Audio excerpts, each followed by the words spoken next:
Hi, hello, வணக்கம்.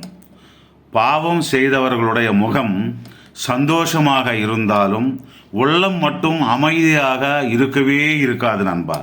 அந்த பாவம் பூம்ராங் போல ரவுண்ட் அடித்து எந்த ரூபத்திலே அடிக்குமோ, எப்போ யார் மூலமாக எப்படிப்பட்ட துன்பம் வருமோ என்ற பயம் மட்டும் ஒவ்வொரு வினாடியும் துரத்து கொண்டேதான் இருக்கும்.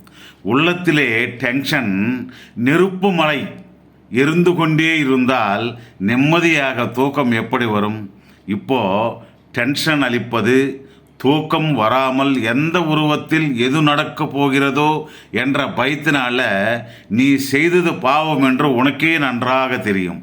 நம்ம எதிரியாவது போரிட்டு ஜெயிக்கலாம்.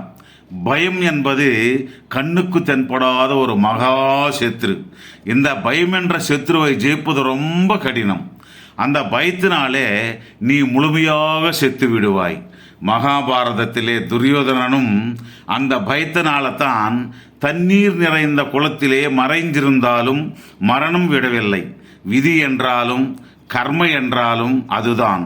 அதுபோல உனக்கும் மரணம் நிச்சயம் அந்த பயத்தினாலே. தெரிந்துக்கோ நண்பா.